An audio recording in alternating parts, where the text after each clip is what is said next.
Modern Therapist. Before we get started, we wanted to let you know that the call for speakers for Therapy Reimagined 2021 is open now and applications are due February 15th.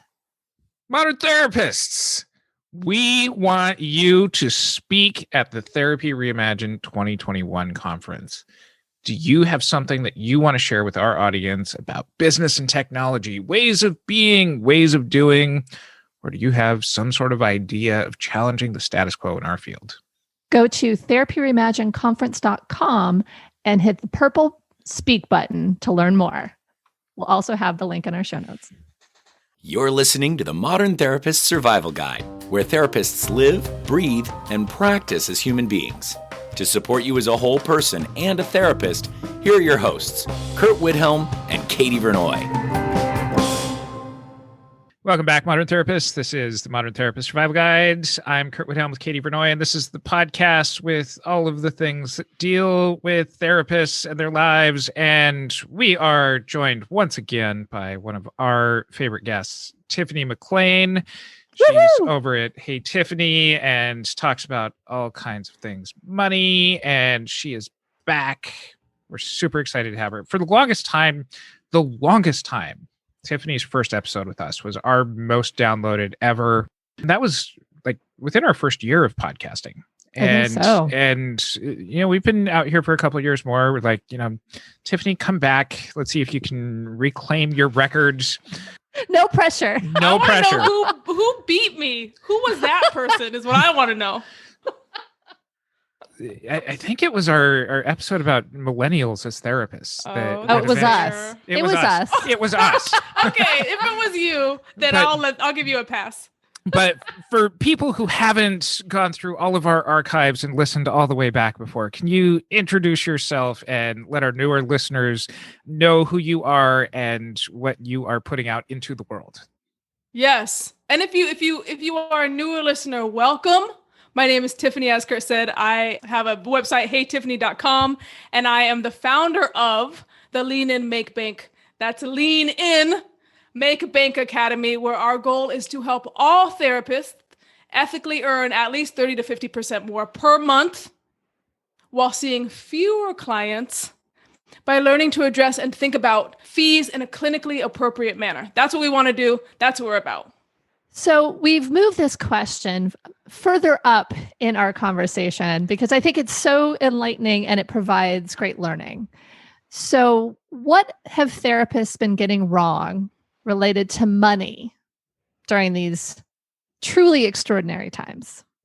Yes. I mean, there are a lot of things going on right now. As we know, the Black Lives Matter movement is gaining ground in a way it never has before. The political scene is insane. It's chaotic. At the time we're recording this, Biden just won the presidency in theory. He won, but there's all kinds, things are just politically, things are insane. But because of COVID in 2020, therapists automatically jump to, and therapists have said this to me, if there was any time not to address my fees, or even this goes as far as respecting my cancellation policy, and I use that language intentionally, I could say, not enforce my cancellation policy, but Tiffany will say, if there's any time not to respect my cancellation policy, it's right now during COVID.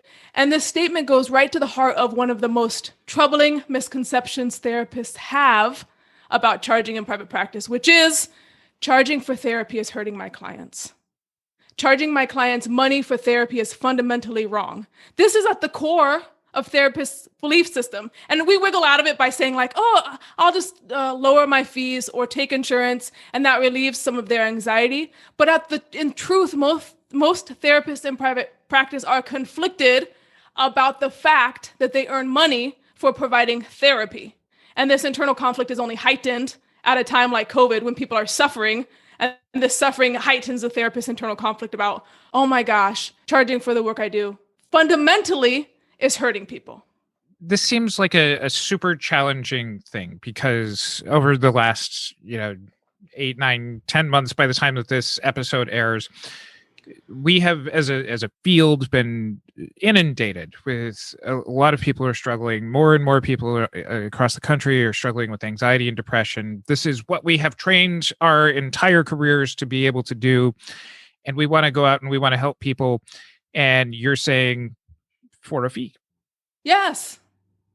Yeah. And it makes me think, so when you say that, Curt, even I hear in your voice, what is behind the for a fee? What's the anxiety about saying people are so depressed?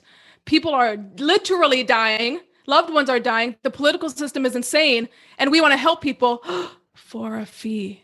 What does that part imply? Well, I'm coming at it from your side. I wrote.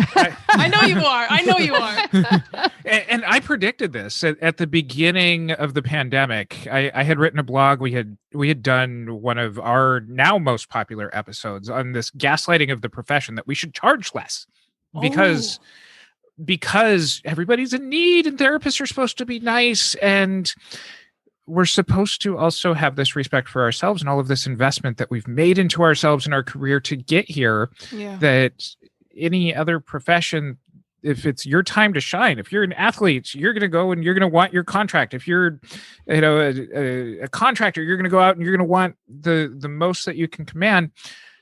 Why are therapists so susceptible to, I'm trained for this, I'm here to do this, let me give away this for something at the cost of myself? Yeah. Oh my gosh. There are so many reasons. And I work primarily, you all know, with women and minorities. And so there were a lot of, and we talked about this at Therapy Reimagined a couple of years back. Amazing conference, folks. Thank you. There are a lot of external reinforcements for women, minorities. We should sacrifice ourselves. We should help people out of the goodness of our hearts. Our desire should be to make other people's lives better, and any other desire like financial security. And I'll even say beyond financial security, but building wealth, if that's a desire of yours. If you simply want more time in order to enjoy your life fully and live, if that's a desire of yours that's not requiring you to sacrifice yourself, those things are pegged by society historically for women and minorities as greedy, selfish, and you really ought to be ashamed for the desire to live your life more fully and to be able to step into enjoying your life more fully. It's interesting because I'm one of these people that is struggling with this because I don't have a lot of debt. I'm very fortunate, and I've been able to create a good life for myself, and the pandemic hit. And although I do have a fee that is on the higher end in my area, I found myself wanting to slide my scale. I do take some insurance. I have a value about access, and I can afford to do that in a portion of my practice. And so I did that, but then I took too many insurance clients. Like, I recognized that for me, all of the things that I was grappling with at the very beginning of my career, especially in private practice, came to the surface because I felt I have a job. I actually started making more money right when the pandemic hit because more of my clients came in and I wasn't traveling. So for me, it was like, I have it good. I was going to raise my fee. I guess I won't now. I was able to do what I needed to do. I make a fine living. I'm okay. But I know that in order to actually do the things that I really want, which is having more time, working less, saving a little bit more for retirement, helping my husband and I retire earlier, like all of the things that are like, they feel very luxurious. Yeah. I was like, I don't need to do that now. And I respect half of that decision, but I also am feeling burned out now. And so yes. I'm recognizing like, oh, okay. Like I actually really need to look at it. And so I'm going to put it out there. I'm grappling with this of like, hey, I can help. I've got the skills, and there's a lot of people who need my help. And I don't want to make myself inaccessible to those folks by either raising my fee or charging my full fee. And it's hard. And I've seen this all over the Facebook groups where people are like, I'm going to do this. And then everybody's like, this is the hardest time to do this. Why would you put the strain on people when they need our help? And I see both sides of that. I see the ability to support people during this really hard time when there's a lot of people who are unemployed and grappling with where they spend their money. And I also see the negative impact on our field if all of us start lowering our fees while we actually have an opportunity to demonstrate the benefit of what we do and increase the stature of our profession. So help. Yeah, I'm glad you bring it up. I'm so glad you're bringing it up, and I'm so glad you're sharing your personal experience, because like you said, so many therapists have the same internal dialogue. Although many of them don't even acknowledge the burnout side. They might feel it, but they're trying to just keep going. So you're willing to say, sure. I want to give back and I'm feeling the effects. So thank you. Yes. I wish I was taking notes. I wish we had 3 hours to talk about this. A couple of things that came to mind. I'm so glad you said it feels like a luxury. Oh, almost like that's a negative, right? One of our core values in the company, and I added this within the past 2 months, is luxuriate. And I require myself and I got to do it this week. I require myself and all our team members to do one thing to luxuriate each week. And then they have to brag about it. So again, women and minorities, therapists, we have been told you don't deserve to luxuriate. Those people get luxury. Those people get luxury. We don't get that. So for me, I'm like, what does it mean that we say luxury and feel guilty for the idea of luxuriating? Yeah. That's the first thing that comes to mind. A second thing, and this is interesting that my mind went here, psychoanalytic unconscious shit. When you were talking about the desire to, really make an impact right now and take on, maybe lower your fee, take on more insurance clients because you really want to make an impact. My mind went to slavery. For whatever reason, in which a society experienced, I see Curt's face. What are you talking about? Society experienced wealth and going back to the idea of luxury on the backs of. It wasn't actually it wasn't a system that was sustainable. It was only sustainable as long as we're having people sacrifice themselves and slave to make the lives of others better. So when I see you saying, okay, I'll lower my fees, I'll get on my insurance, there's a way that you're expecting yourself to do the work of a larger society, something that should be done more equally and that actually can't be done sustainably and ethically by one person during a pandemic. Meanwhile, the whole fucking, can I swear on this show? Yes. It's the internet. Go ahead. The whole fucking political system, Trump is not addressing COVID at all. And you're trying to make up for it by sliding your feet. It's a misguided attempt to help that's not actually taking into account the limitations of your ability to impact this larger system that's fucked up. Isn't that just like imperialism, but at like a smaller scale level, though? Say more. Well, I mean, if this is, us, not doing this for the big system of the things that are outside of our control, but if we're passing on, taking advantage of the situation to put ourselves in that luxurious one-up position, I teach at a couple of grad schools. I supervise a lot. I hear from people really entering into the field, bright-eyed, bushy-tailed, haven't been chewed up and burnt out by the system yet, saying, I want to go out and I want to help make people's lives better. And if I have too high of a fee, then they're not going to be able to do that. Why take care of me first? As if it's a zero-sum game. Yeah. We all know that. I hate saying this because it's so cliche now, but putting our masks on first before offering assistance. So when I hear Katie, when I hear you talking about, I can do all of this. My bills are paid. We're taken care of. I'm not in debt. I can do it. What's the problem? My question goes to, you can do it, but at what cost? Truly, at what cost? And some people say, well, I have enough money. I just don't have enough time. And for me, especially now that I have my kiddo, money is only objective of money is to give myself more time with the people I love and to be of service in the world. So if we're saying I make enough money, but I just don't have enough time, what kind of trade-off is that? What kind of trade-off is it? Well, and I think the hard part for me is I know this. I know these things, and I still found myself falling into it. And I'm working really hard, and I have an outgoing message. I'm not taking new clients. I mean, I've been able to course correct, and I think there were other, I can talk to my therapist about the other things that came up there.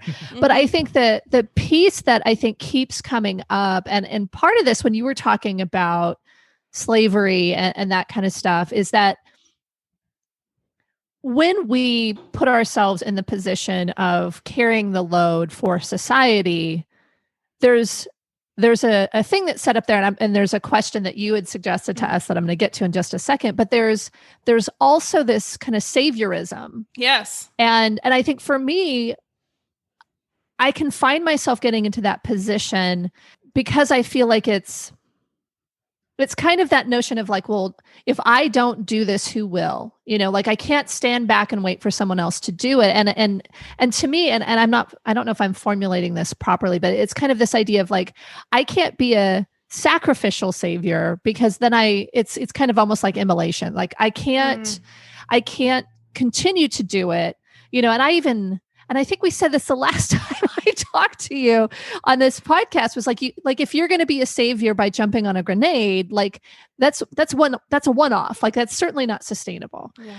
And so there's the savior complex that I think a lot of therapists have, but there's also, and you put this question beautifully, so I'm just going to put that there, but like, there's this idea that a sliding scale can perpetuate racist and classist systems. So what do you mean by that? Because like I'm starting to put this together, but the way that you think, it just blows my mind most of the time. So what do you mean by that?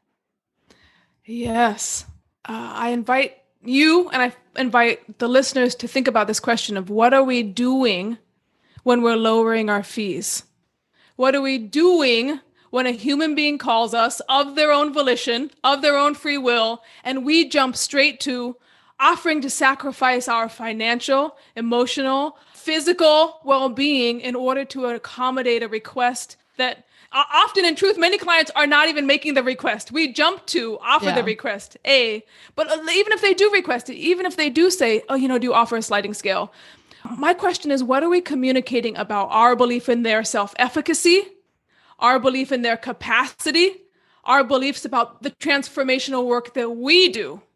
And I think something about the communication is, and this goes to what Curt was saying around, here's our time to shine, us being able to own that or not. I think when we lower our fees quickly, when we don't really see our clients as mutual adult patients who are seeking services, I think we're negating all of that other stuff. We're negating self-efficacy. We're negating our belief in their capacity. We're negating the value of the transformational work we're doing.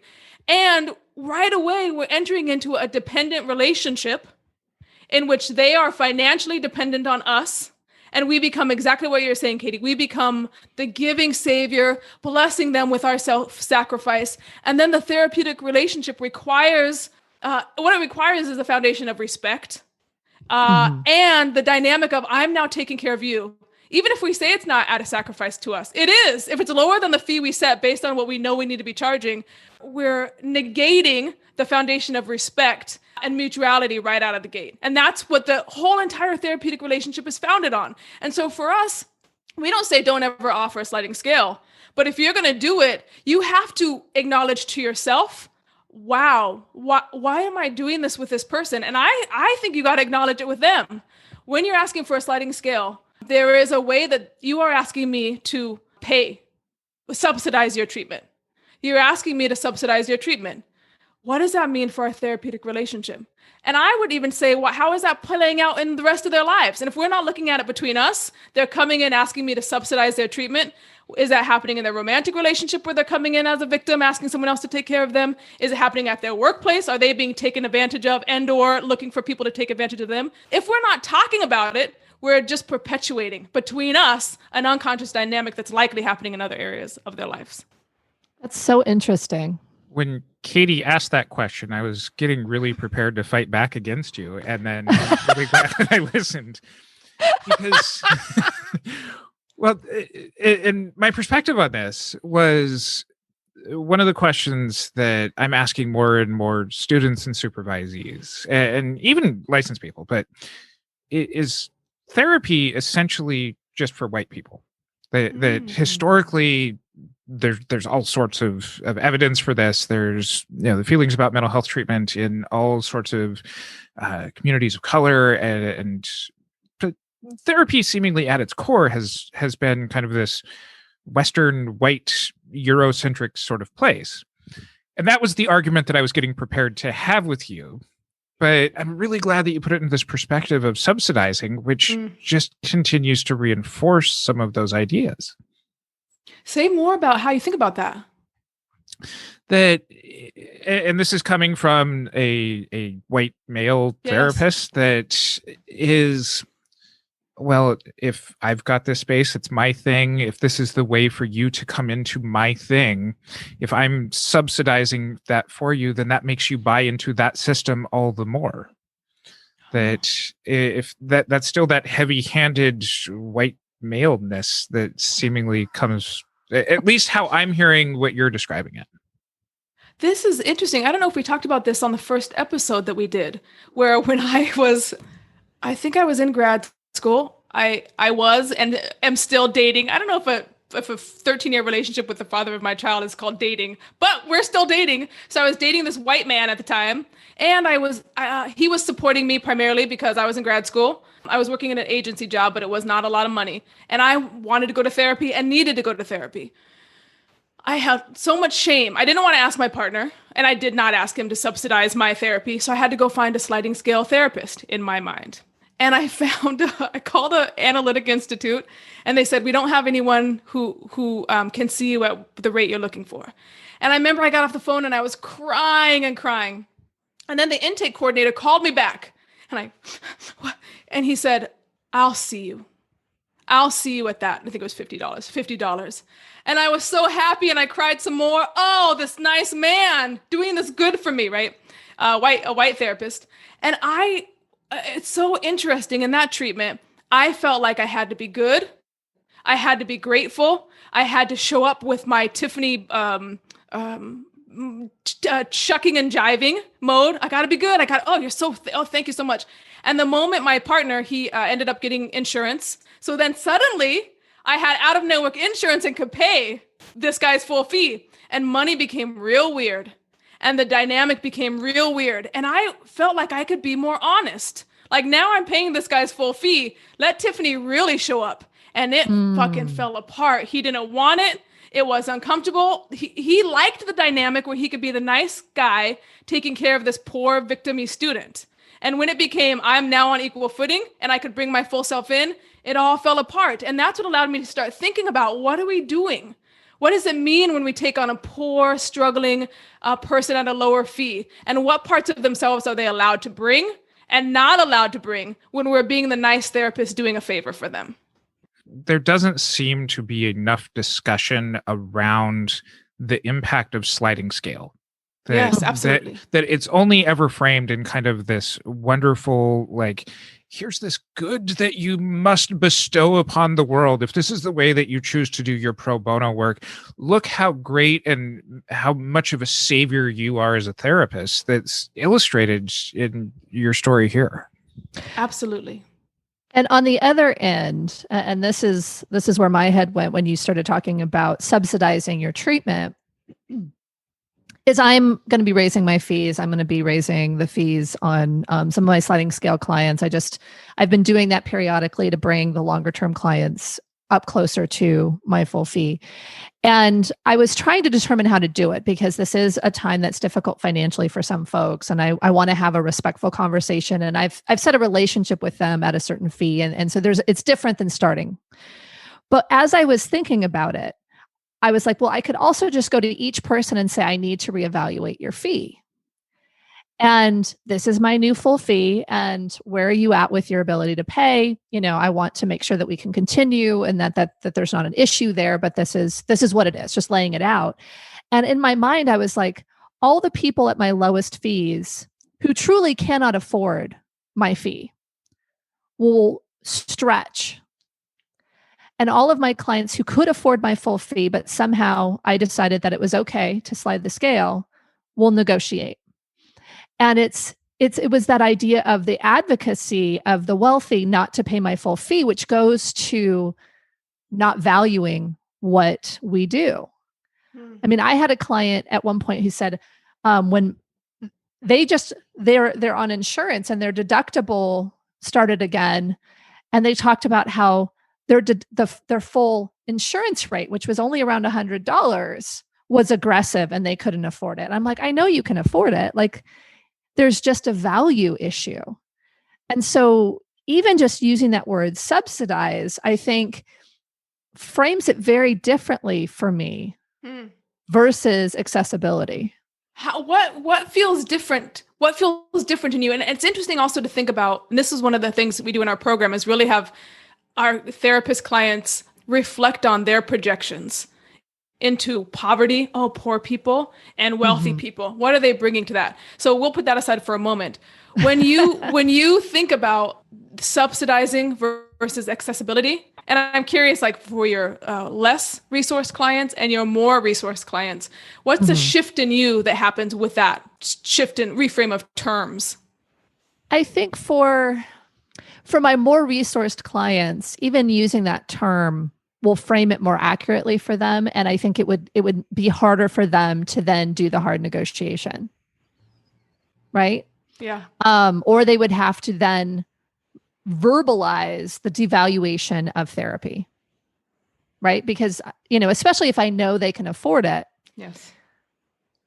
And I also think about the ones that are at my full fee. Like if I raise the fee, $5, $10, whatever it is, I'm pretty high in my market. So I don't need to raise it a lot. It's just kind of doing it. They're like, oh, okay. Like there's not been that conversation about let's bring the fee down. So I think talking about it as a subsidy, and especially a lot of folks who have resources don't feel like they need to be subsidized.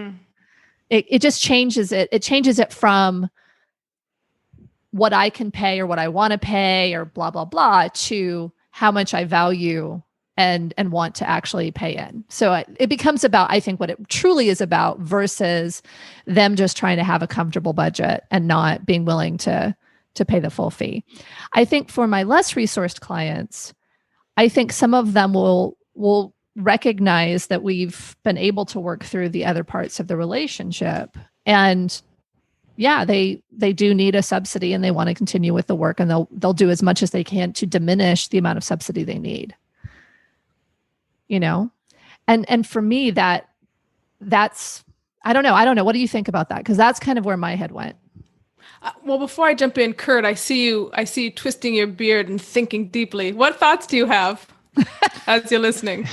I'm thinking about this for all of our listeners at various points in our career. That the people who saw you on the main stage of Therapy Reimagined were really in that growth stage of their careers where they were first getting the permission to open their practice or first wrestling with this idea of being able to step out and charge a little bit more. That we go through this very perverted system in our field of teaching people that the value of their services is nothing or negative. Starting in practicum, when you pay for supervision, you pay to go volunteer someplace. And then you get thrown out into this world of, if you're working at an agency, you might still be working for free, or a group practice, you get your, barely minimum wage dollar rate per hour. And then you go out into private practice, you set this fee that's, well, I used to charge $15 for this, and now I'm getting $100 for this. The people who are listening to you were finally getting to that stage of, I can charge more. I have bills to pay. I have things to do. We don't look at this across a lot of our career, that there are the really established people like you and Katie and me who have our fees, that we are in, above market rates comparatively to some people. We have grad students who are still in that first phase of paying for their supervision. We all know this. We all know that we need to charge, but there's a hang up that happens here, whether you're a grad student or whether you're well established, that I'm just trying to see, like, what is that hang up that we're all trying to get past? So interesting. In our program, we have people who have been doing this work for 20 years and they're still struggling, or group practice owners who are realizing that the mindset around money they have is trickling down to their people working for them, working on their team.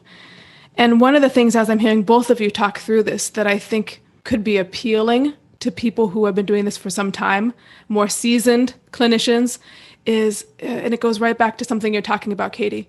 How is thinking critically about, and talking about the fee, how can that be a clinical intervention actually? And how is avoiding talking about the fees, desire, aggression, betrayal, abandonment as they're represented by the fees, how might that be a clinical intervention. And so I think one of the hangups therapists have, and we can talk about, of course, therapists often know something, but they're alone. They look around them and they're like, I'm the only one who's wanting to charge premium fees. Everyone's telling me I have to be on insurance. People are telling me I'm greedy, right? So we're reinforced by other therapists in our profession. It's reinforced that we shouldn't be charging premium fees. And I talk specifically about premium fees because I'm talking about making good money and having the choice and the capacity to make good money. If you're charging $300 a session, you could charge $100 to someone else, but you're making $300 per, you understand how to charge confidently, then you can make the choice to do whatever you want, but you know how to. So one, we're reinforced by our profession that it's a problem. Two, to answer your question, Curt, so much of the time our knowing is in our head. Well, we know the thing, but there are unconscious dynamics at play that we're continuing to avoid, and those things need to be made conscious in order for us to move from, knowing in our head to a visceral experience of this.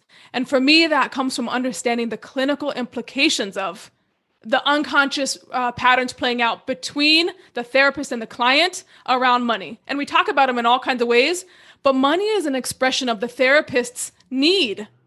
Money is an expression of the therapist's desire. And I think so often therapists are trying to be nice and good and, supportive, and we don't need anything. But in reality, we do. We have desire. We want to grow and change. And that brings the relationship between the therapist and the client right here in the room, not in a nice, I'm supporting your mommy, but like, I have needs and desires for growth and change and luxury. And you are the person who pays me money. So I'm not doing this out of the goodness of my heart. I'm doing it because I love the work, and I also want to be financially well off. I want to be taken care of financially. I have needs too. So really bringing that, understanding how to have clinical conversations around the therapist's need and what it brings up can really be translated into every aspect of that client's life, where nobody's having these conversations with them, where they can hate, where they can feel betrayed, where they can feel like you're abandoning me. And we don't say, never mind, I'll lower my fee. We don't collapse. We say, when I raise my fee, I abandoned you. What's it like? What's it like that I'm hurting you like this? And the story shut our mouth. We're not taking it away. We're acknowledging what's happening in their mind. And they probably had parents. Well, of course, it's their parents. They had other kids. They had their parents who, when the child said, "You're hurting me," the parent either denied it, "No, I'm not," or collapsed. "I am." Okay, no more boundaries in this relationship. No more boundaries. Right? To be a therapist who says, "When I raise my fees, it hurts you. Let's talk about it." That's something that those clients don't get anywhere else, and that's why those therapists can charge premium fees. That's such an interesting conversation to have with a client. And I think I've had some of those in different places, but I think it's something where when we go into that conversation, I think there are going to be some clients that can't hang, but maybe that's just me feeling nervous about it. Like, where do clients go with that? I think it is the therapists who cannot hang. It's the therapist who cannot tolerate the anxiety of that kind of conversation. Mm-hmm. And when a therapist can learn to hang in and say, "I hurt you," or "I'm raising the fee," and it's whatever we pick up from the client, we can just hang in. My experience has been that it's usually the client leaves when the therapist is no longer able to tolerate the work or the client's projections or what the client is bringing to them about how this impacts them. It may be a reality that the client, and I have a hard time saying can't pay that fee. Because way back when I was struggling in grad school, and poor me, and I'm so sad, and I really was, unconsciously, I was a mess. But it was a psychic reality. I could have gone out and got some work. I could have picked up the work at the agency job, but I don't want to. I was looking in some way for someone else to take care of me. I was looking to play out a dynamic that I hadn't worked through. And if that therapist had challenged me to both do the psychic work and also said, where can you actually make some changes in your life to be able to afford my full fee? Oh, I would have been fucking pissed. You don't know me. You don't understand my trauma. Who are you, white man? But guess what? That would have allowed me to do? Really go into some material that I was avoiding in looking for a nice white man to take care of me. Well, I want to push back on that a little bit, because I do think that there are people in different socioeconomic statuses that need good therapy and not just the stuff they can find in public mental health, although I think there is some good therapy that can happen there too. But I think there are folks that maybe can't afford, truly cannot afford in their budget a $300 a week or twice a week therapy session. And so, or even twice a month. I mean, I think it's something where people do have different levels of capacity in their budget. And I think there are times that there's not necessarily something that they can do, want to do. I'm not sure exactly what it is, but I can see where there would be an opportunity to make money specifically to be able to afford therapy. I get that. That seems to be a lot to ask for anything. I don't want to have to make extra money to afford an attorney. I don't want to have to make extra money to afford, like, I still would pay the fees if I need to do it and I would figure it out. But I think that there is truly, each person does have a specific financial capacity, right? I don't know. So a couple of things. One, I hear absolutely what you're saying. I think I balked at, like, everybody has a financial limit. I'm like, really? Is it true with all the resources? I don't know. I don't know, but I can't afford a $10,000 a week business coach. Like, I can't afford that. No matter what I do. Services to you, I was about to pitch my services at $10,000 a week. I'm just kidding. Here's what I'm thinking. You said I couldn't afford an attorney that cost me thousands of dollars, and then you said, well, I would if I had to, but so I'm like, wait. No, I get that. But I also am sitting in a place of privilege and understand that there are differences that each person come to the table with.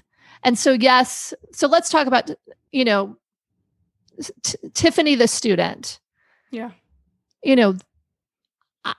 Personally, if I had been in your situation, I don't know that I would found it financially responsible to find a therapist that was $300 a session at that point.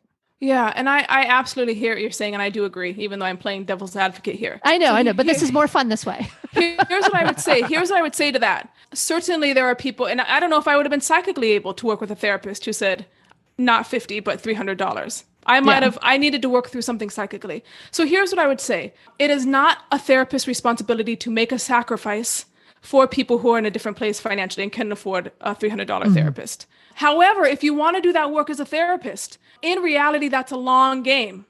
So that means I need to be able to take care of myself financially. I need to be able to create the Lean In, Make Bank Academy.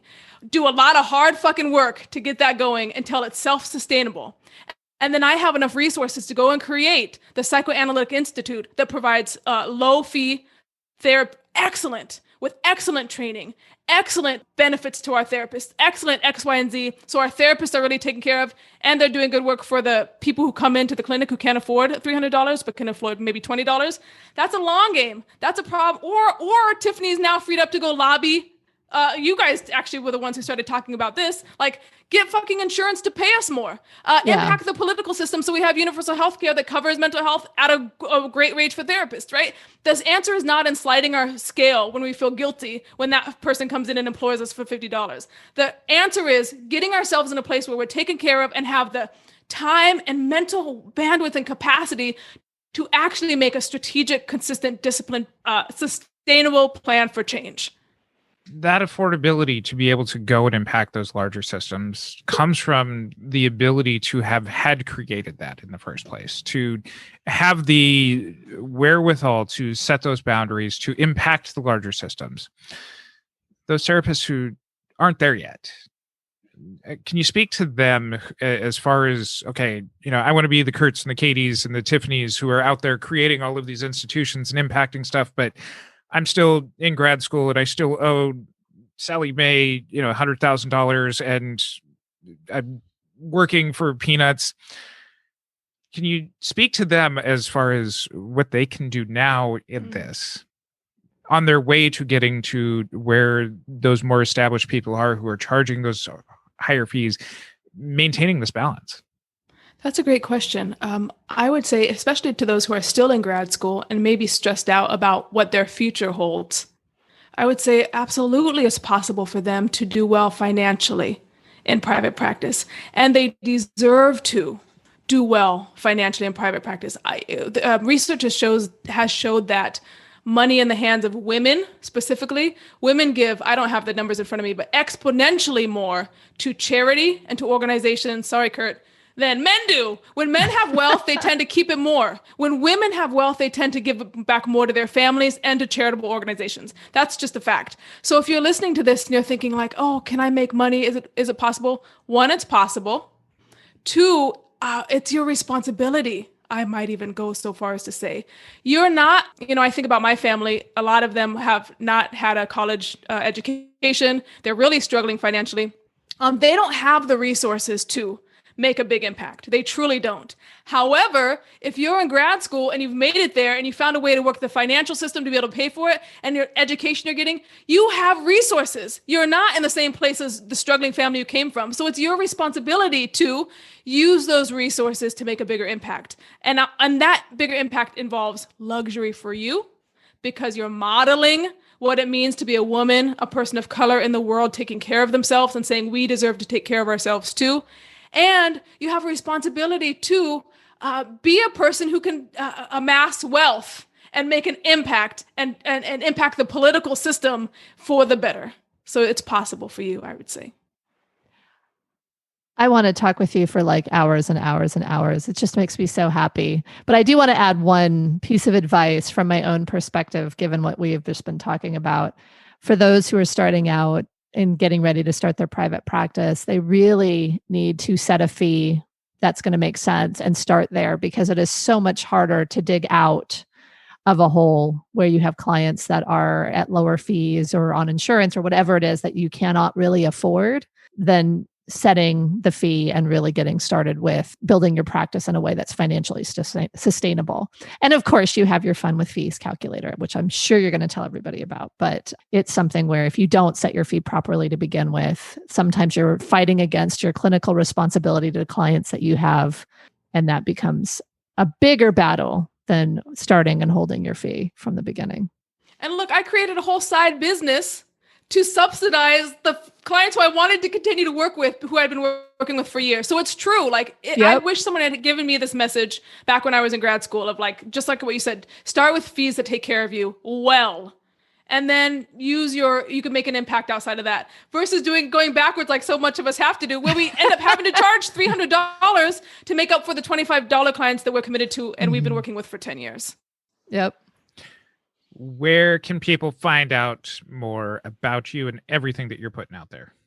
Yes, we actually have a workshop right now, a free workshop, 4 steps to raise your fee. So even in times of COVID, you can raise your fee. If you go to heytiffany.com/workshop, you can watch that. And you can check out, we have a podcast too, the money sessions, where you're hearing therapists talk all day long about the real conversations they're having, the real struggles they're having around just this kind of thing, raising fees, talking to clients about fees, getting off insurance panels, etc. And we will link to that in our show notes. You can find that at mtsgpodcast.com. You can also find Tiffany at the Therapy Reimagine 2021 conference. She is back by popular demand and lots of voicemails from Curt while I'm driving around the world. True. So we are so excited to have you back this year, and I can't wait for September. So yay. Until next time, I'm Curt Widhelm with Katie Vernoy and Tiffany McLain. Thank you for listening to the Modern Therapist Survival Guide. Learn more about who we are and what we do at mtsgpodcast.com. You can also join us on Facebook and Twitter. And please don't forget to subscribe so you don't miss any of our episodes.